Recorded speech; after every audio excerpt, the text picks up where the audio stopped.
Olá, eu, Laiane Cibele, juntamente com minha colega Raiane Ferreira, levaremos vocês a uma pequena viagem ao mundo dos fármacos. Este trabalho ele foi proposto pela professora de Química Ione Alves aos alunos do terceiro ano do ensino médio. A química está presente em diversos aspectos do nosso dia a dia, como, por exemplo, na área da saúde, a chamada química dos fármacos. Essa área da ciência cria, desenvolve e faz a manutenção dos medicamentos. Neste trabalho, como vocês puderam ver no sumário, iremos abordar 4 classes principais de fármacos: os antibióticos, antitérmicos, analgésicos e os principais medicamentos cardiovasculares. Os antibióticos são substâncias capazes de eliminar ou impedir a multiplicação de bactérias. Por isso, são usados no tratamento de infecções bacterianas. Eles atacam somente as bactérias, sem causar danos às demais células do organismo. Sua função consiste em interromper ou acabar com a multiplicação de bactérias no corpo. A resistência aos antibióticos é um dos maiores desafios de saúde pública atual. Ela está relacionada a mecanismos desenvolvidos pela própria bactéria para impedir a ação do medicamento. Podemos dizer que a resistência das bactérias aos antibióticos é resultado de mudanças na estrutura genética desses organismos. Esse processo pode acontecer por mutações genéticas aleatórias, consequentemente seleção natural e aquisição de material genético de outro organismo, como vírus ou outras bactérias. Na figura 1, podemos ver como o antibiótico induz sua resistência. Primeiro, pode-se observar que a população original das bactérias ela tem um grau de tolerância diferente de resistência aos antibióticos. O uso inadequado desses antibióticos faz com que algumas bactérias sejam resistentes a esse medicamento. E se essas bactérias resistentes ao antibiótico não forem eliminadas pelo organismo, elas vão continuar se multiplicando e sendo altamente resistentes ao tratamento desse antibiótico utilizado. Existem muitas coisas que podem contribuir para a resistência a antibióticos. Bom, a resistência a medicamento é potencializada pelo mau uso ou administração excessiva de antibióticos, como a falta de popularização de novos fármacos pela indústria farmacêutica. E utilizar de maneira errada, o antibiótico impulsiona a evolução das superbactérias, que também, quando mal administrados, eliminam apenas as bactérias mais sensíveis às drogas. As mais resistentes ainda permanecem no corpo do indivíduo infectado. E um fator também importante para o aumento da resistência a antibióticos é a falha nas dosagens. Bom, penicilinas são antibióticos beta-lactâmicos bactericidas por mecanismos desconhecidos, talvez pela ativação de enzimas autolíticas que destroem a parede celular bacteriana em alguns micro-organismos. Foi o primeiro e deu origem a vários outros antibióticos. Pertencendo à família das penicilinas, vamos dar de exemplo e falar da amoxicilina, que é um antibiótico que é classificado como uma penicilina de amplo espectro de segunda geração. É um antibiótico muito utilizado para o tratamento de infecções bacterianas das vias respiratórias, ou como parte do esquema de antibióticos contra a bactéria. A amoxicilina, assim como todos os antibióticos da família da penicilina, é um antibiótico que contém em sua estrutura molecular um anel chamado de beta-lactâmico. Algumas bactérias desenvolvem a resistência à amoxicilina por produzir uma enzima chamada de beta-lactamase, que é capaz de destruir esse anel. A destruição do anel beta-lactâmico desarranja a estrutura molecular do antibiótico e o torna eficaz. As cefalosporinas compreendem uma subclasse de antibióticos denominados antibióticos beta-lactâmicos. Da mesma forma que outros antibióticos beta-lactâmicos, as cefalosporinas agem impedindo que as bactérias formem essa parede celular, o que resulta em morte das bactérias. Como as cefalosporinas são estruturalmente semelhantes às penicilinas. Bom, vamos falar agora das quinolonas, que pertencem à classe de medicações antimicrobiana. Possuem potente atividade contra bacilos gram-negativos aeróbios e entéricos em muitos patógenos respiratórios comuns e possuem ação antibactericida. Normalmente, o DNA bacteriano encontra-se fortemente condensado e espiralado no interior celular. Para se multiplicarem, é preciso que as bactérias passem pelo processo de divisão celular com replicação cromossomal. Os amiglicosídeos são antimicrobianos usados principalmente no tratamento de pacientes com infecções graves causadas por bactérias gram-negativas aeróbias. São ineficazes contra anaeróbios. Os principais representantes de uso corrente são gentamicina, amicacina, streptomicina e tobramicina. São bactericidas e todos têm eficácia semelhante. Com o desenvolvimento de antimicrobianos menos tóxicos, o uso de amiglicosídeos tem sido contestado. No entanto, por terem comprovado eficácia, raro desenvolvimento de resistência bacteriana, pequeno risco de alergia e baixo custo continuam sendo largamente utilizados, especialmente no tratamento de pacientes internados com infecções graves. Em razão de otoxicidade e nefrotoxicidade, as doses desses antimicrobianos devem ser muito bem definidas e seus possíveis efeitos tóxicos em potência devem ter monitoria durante todo o tratamento. Bom, os macrolídeos são um grupo de antimicrobianos com uma estrutura lactona macrocíclica, a qual estão ligados um ou mais açúcares desoxi. Os antibióticos macrolídeos são agentes bacterostáticos que inibem a síntese de proteína através de sua ligação às subunidades ribossômicas 50S de micro-organismos sensíveis, no local de ligação do cloranfenicol e da clindamicina, ou muito próximo dele. As tetraciclinas são antibióticos de amplo espectro usados para tratar a infecção causada por muitas bactérias gram-positivas e gram-negativas aeróbicas. As infecções uretrais e prostáticas por clamídias e microplasmas têm nas tetraciclinas um medicamento de escolha para o tratamento. As ações dos antibióticos são diversas, como por exemplo as polimicinas, que inibem a função da membrana nuclear, as rifampicinas, que inibem a função ou síntese de ácidos nucleicos. Também temos os macrolídeos, que inibem a síntese de proteínas, as aptomicinas, que inibem a síntese da parede celular, e as sulfonamidas, que são inibidores do metabolismo. As bactérias podem desenvolver resistência aos efeitos dos antibióticos, especialmente se não forem tomados conforme as instruções. Os antibióticos podem ter reações adversas, como distúrbios gástricos, diarreia, nas mulheres, infecções vaginais por levedura. Algumas pessoas são alérgicas a certos antibióticos. É importante ressaltar que essa resistência dos antibióticos é uma ameaça séria à saúde pública. A melhor maneira de prevenir a resistência aos antibióticos é incentivar seu uso responsável, além da adoção de condutas preventivas. Os antitérmicos, ou como são chamados antipiréticos, são aqueles medicamentos que têm como função diminuir a febre. Dessa forma, fazer com que o corpo volte à temperatura ideal, que é entre 36 e 36,7 graus Celsius. A febre é caracterizada pelo aumento anormal da temperatura do corpo, geralmente a partir dos 37,8 graus Celsius. É importante a gente destacar que a febre ela não é uma doença, mas sim um sintoma, um sinal de que o corpo ele está lutando contra algum agente patogênico, seja vírus, bactérias, fungos e protozoários. Esses agentes eles são causadores de várias doenças, como gripes, resfriados e infecções. Você já parou para pensar em como um remédio combate a febre? Pois bem, é isso que irei explicar agora. Durante o processo de febre, o nosso corpo ele libera algumas substâncias chamadas prostaglandinas. E elas agem impedindo a perda de calor e elevando a temperatura corporal, para assim tentar combater os micro-organismos invasores. Os antitérmicos, eles entram em ação nesse processo.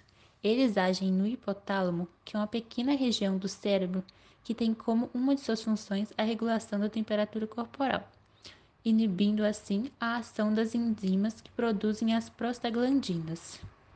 Ao diminuir a produção de prostaglandinas, os antitérmicos eles abrem caminho para que ocorra a perda de calor, diminuindo a temperatura corporal e aliviando o desconforto causado pela febre. Isso ocorre pelo suor, pelos calafrios que sentimos quando tomamos remédios antitérmicos. Entre os antitérmicos mais conhecidos estão o paracetamol, que além de diminuir a febre, ele reduz as dores, e ele é indicado para uma variedade de pessoas, incluindo gestantes e crianças. Na figura, podemos ver a molécula do paracetamol. Ela é composta por 8 átomos de carbono, 9 átomos de hidrogênio, um átomo de nitrogênio e 2 de oxigênio. O paracetamol ele apresenta duas funções orgânicas, o fenol e a amida, sendo o fenol um anel benzeno ligado ao grupo hidroxila e a amida o nitrogênio ligado a uma carbonila. A dipirona é outro exemplo de antipirético muito conhecido. Ele também atua contra as dores moderadas e contra a febre. A dipirona ela é facilmente encontrada em farmácias e é vendida sem a necessidade de receita médica. A dipirona, ao contrário do paracetamol, ela não é indicada para gestantes e para bebês com menos de 3 meses de idade. Pessoas com alergia a medicamento ou a qualquer outro componente da fórmula também devem evitar tomar a dipirona. A dipirona ela é composta pelas funções orgânicas amina e amida. Ela tem uma amida aromática e duas aminas, uma amina primária e outra amina secundária. E como lembrete, nós ressaltamos que é muito importante tratar a causa de fato que faça com que a febre esteja ocorrendo, pois como já dissemos, a febre ela não é uma doença, mas sim um sintoma de alguma coisa que pode estar acontecendo de errado no nosso organismo. Então, em caso de persistência dos sintomas de febre, procure um médico. Bom, medicamentos analgésicos são substâncias utilizadas para aliviar sintomas de dor associada a doenças, lesões ou cirurgias. Como o processo de dor é complexo, existem muitos tipos de analgésicos que proporcionam alívio, agindo através de uma variedade de mecanismos fisiológicos.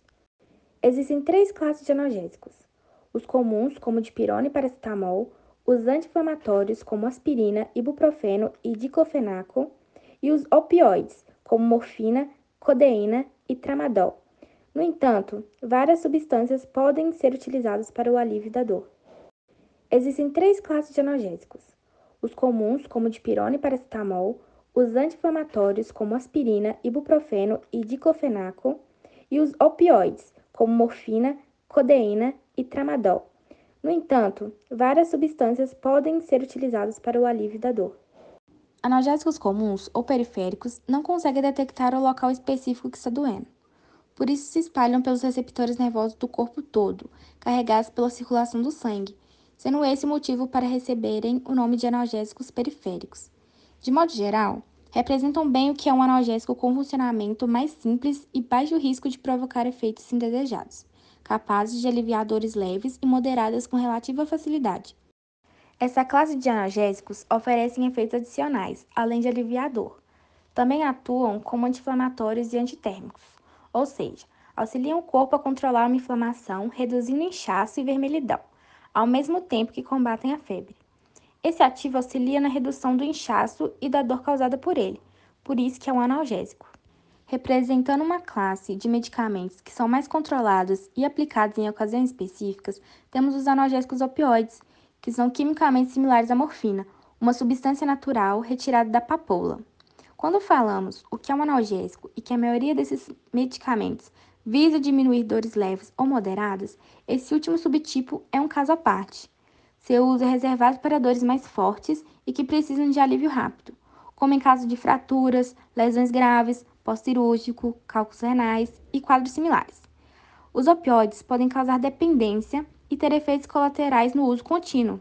Por isso, não são recomendados para tratar dores crônicas ou de longo prazo. A exceção está no tratamento de pacientes com câncer e doenças terminais, em que o foco é garantir o conforto imediato. A morfina deve ser usada com cautela. Isso porque a substância pode causar dependência física e psíquica, principalmente quando prescrita para uso contínuo. Tratar a dor moderada a intensa. Embora costume ser associada apenas a terapias paliativas, essa substância auxilia em uma série de quadros dolorosos. Seu efeito é proporcionado pela ação direta no sistema nervoso central, inibindo a ativação de receptores que desencadeiam respostas cerebrais relacionadas à dor. A morfina tem ação depressora sobre o sistema nervoso central. Devido à alta potência, também possui diversos efeitos colaterais, sendo os mais comuns tonturas, vertigem, sedação, náusea, vômito, transpiração, falta de ar. Mas raramente, o remédio também pode encadear eventos graves, como depressão respiratória, depressão circulatória, parada respiratória, choque e parada cardíaca. Vale ressaltar, sempre de que os medicamentos devem ser utilizados com responsabilidade e que a sua segurança deve ser prioridade. Faça uso consciente dos medicamentos e trate de forma adequada e eficaz da sua dor, através de mudanças no estilo de vida, por medicamentos, fisioterapia e outras medidas terapêuticas. Esses cuidados são essenciais para a segurança de todos. Medicamentos mais comuns usados em doenças cardiovasculares. As doenças cardiovasculares são aquelas que afetam o coração e os vasos sanguíneos. É importante destacar que essas doenças elas representam um problema para a saúde pública, sendo a principal causa da morte no mundo. E de acordo com dados da Organização Pan-Americana de Saúde, a OPAS, estima-se que em 2016, 17,9 milhões de pessoas perderam sua vida em decorrência dessas doenças, o que equivale a 31% de todas as mortes no planeta. Um dado muito alarmante. São diversos os fatores que podem aumentar o risco de se desenvolver doenças cardiovasculares, como, por exemplo, possuir hipertensão arterial, que é a pressão arterial elevada, ser portador de diabetes, o cigarro, que é o tabagismo, o sedentarismo, que é a falta de atividade física, a obesidade, que é o excesso de peso, além de histórico familiar. Se você tem algum parente na sua família que seja portador de alguma doença cardiovascular, aumenta o seu risco. Existem diversos tipos de doenças cardiovasculares e entre as principais podemos destacar a doença coronariana, doenças das válvulas cardíacas, hipertensão arterial, insuficiência cardíaca, arritmias cardíacas e o acidente vascular cerebral, conhecido como AVC. Ele é marcado pela interrupção do fluxo sanguíneo para o cérebro, causado por um coágulo sanguíneo ou hemorragia. O AVC ele pode resultar em sequelas graves, como paralisia, dificuldade de fala e comprometimento cognitivo. Em combate a essas doenças, entram em ação os medicamentos cardiovasculares, que eles buscam diminuir os sintomas e melhorar a qualidade de vida dos portadores de doenças cardiovasculares. Entre eles, nós vamos destacar os principais medicamentos utilizados. Os beta-bloqueadores ou bloqueadores beta ajudam a diminuir a frequência cardíaca e a pressão arterial. Dessa forma, elas reduzem a carga de trabalho do coração. São exemplos o atenolol, metoprolol e propanolol. Os anticoagulantes, como o próprio nome sugere, são os medicamentos utilizados para prevenir a formação de coágulos sanguíneos, ajudando a reduzir o risco de acidentes vasculares cerebrais e ataques cardíacos. Um exemplo é a varfarina, que é um medicamento que tem como objetivo de afinar o sangue para assim evitar a formação de coágulos, os chamados trombos. Estatinas. As estatinas, elas são prescritas para reduzir o colesterol ruim, aquele chamado de LDL.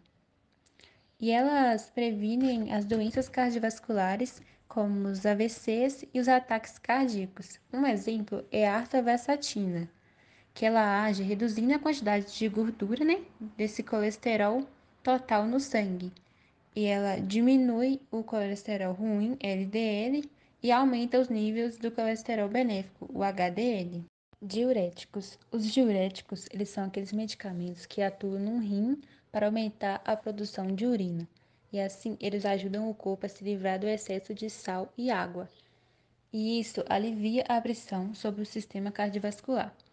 Os diuréticos eles são geralmente prescritos para tratar condições como hipertensão, insuficiência cardíaca e edema, que é o inchaço causado pelo acúmulo anormal do líquido no corpo. Existem diferentes tipos de diuréticos e alguns exemplos que podemos citar são a hidroclorotiazida, furosemida, espirolactona e clortalidona. Essa espirolactona é um medicamento também usado contra a SOP.